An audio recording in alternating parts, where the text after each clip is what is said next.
एक आदमी की 4 पत्नियां थी। वह अपनी चौथी पत्नी से बहुत ही प्यार करता था, उसकी हमेशा देखभाल करता था और उसी को श्रेष्ठ भी मानता था। उसकी हर बात को सुनता था, उसकी हर इच्छा को पूरी भी करता था। वह आदमी अपनी तीसरी पत्नी से भी प्यार करता था और हमेशा उसे अपने मित्रों को दिखाना चाहता था। हालांकि उसे इस बात का डर था कि वह कभी भी किसी भी इंसान के साथ भाग जाएगी। वह अपनी दूसरी पत्नी से भी प्यार करता था। जब भी उसे कोई परेशानी आती तो वह अपने दूसरे नंबर पत्नी के पास जाता और अपनी समस्या उसे बताता, तो वह उस समस्या को सुलझा देती, जिससे वह आदमी उस पर खुश हो जाता। पर वह आदमी अपनी पहली पत्नी से बिल्कुल भी प्यार नहीं करता था, जबकि उसकी पहली पत्नी उसे बेपनाह बहुत ही गहरा प्यार करती थी और हमेशा उसकी देखभाल भी करती थी। एक दिन वह आदमी बीमार पड़ गया और उसे समझ में आ गया कि मैं जल्द ही मर जाऊंगा। फिर एक दिन वह अपने मन में उसको ख्याल आया कि मेरी 4 पत्नियां हैं, तो क्यों न मैं उनमें से अपनी किसी एक पत्नी को अपने साथ लेकर जाऊं कि जब मैं मरूं तो वो मरने में मेरा साथ दे। यह सोचकर, अपने मन में यह बात सोचकर सबसे पहले अपनी चौथी पत्नी के पास गया और उससे कहा। तो वो चौथी पत्नी ने उससे कहा कि नहीं, ऐसा तो संभव ही नहीं है। फिर वह इस बात को लेकर अपनी तीसरी पत्नी के पास गया और उससे भी कहा। तो वो तीसरी पत्नी बोली कि सुनो, जिंदगी यहाँ बहुत ही खूबसूरत है, अगर तुम मर जाओगे तो मैं दूसरी शादी कर लूंगी। फिर वह इंसान इस बात को लेकर अपनी दूसरी पत्नी के पास गया तो उसकी दूसरी पत्नी ने कहा कि इस बार मुझे माफ कर दो, मैं तुम्हारा कोई भी मदद नहीं कर सकती।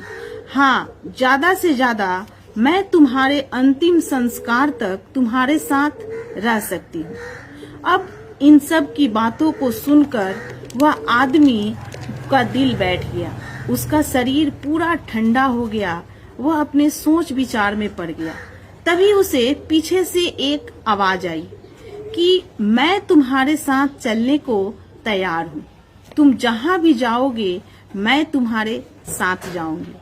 जब वह आदमी पीछे मुड़कर देखा तो उसकी पहली पत्नी थी। वह बहुत ही बीमार सी दिख रही थी, उसकी कोई देखभाल नहीं थी, जिसके कारण वह बहुत ही कमजोर सी हो गई थी। खाने पीने का भी उसे बहुत ही अभाव था, क्योंकि उसकी कोई भी देखभाल नहीं थी। वह आदमी जब अपनी पहली पत्नी को देखा तो उसकी आंखों में पश्चाताप का आंसू आ गया और पश्चाताप का आंसू लेकर बोला कि मुझे तुम्हारी देखभाल करनी चाहिए थी, जबकि मैं यह कर सकता था, पर कभी भी तुम पर ध्यान नहीं दिया। तो दोस्तों, इस कहानी के माध्यम से हमें यही कहना है, यही समझना है कि हर इंसान के जीवन में, हम सब के जीवन में 4 पत्नियां हैं, जिसमें चौथी पत्नी हमारा शरीर है। हम चाहे इसको जितना भी सजा ले, संवार ले, पर जब हम मरेंगे तो यह हमारा साथ छोड़ देगा। तीसरी जो पत्नी है वह हमारी जमा पूंजी और रुतबा है।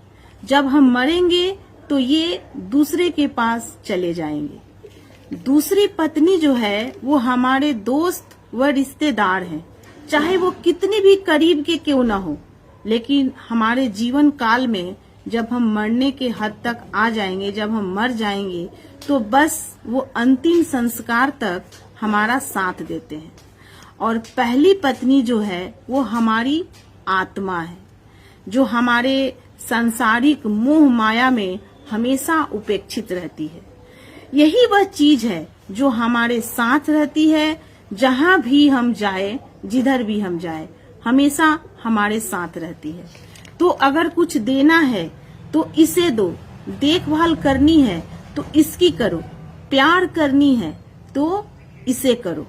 और अंत में एक प्यारी सी लाइन है, जरा ध्यान से सुनिएगा कि मिली थी जिंदगी किसी के काम आने के लिए, मिली थी जिंदगी किसी के काम आने के लिए, पर वक्त बीत रहा है कागज के टुकड़े कमाने के लिए। क्या करोगे इतना पैसा कमाकर, क्या करोगे इतना पैसा कमाकर, ये मौत के फरिश्ते तो रिश्वत भी नहीं लेते। सब यही का यही रह जाता है, इंसान किस बात का इतराता है। तो दोस्तों, ये एक प्यारी सी कहानी है जो बहुत ही समझने वाली है। तो आप लोग इस कहानी को अच्छी तरह से समझिए और आप लोगों को क्या समझ आया मुझे कमेंट्स करके जरूर बताइए। और अगर पसंद आई हो तो लाइक शेयर जरूर कीजिए और मेरी और भी अच्छी अच्छी वीडियो, अच्छी अच्छी कहानियां सुनने के लिए मेरे पेज को फॉलो कीजिए और मेरे वीडियो को जरूर फॉलो कीजिएगा। राधे राधे।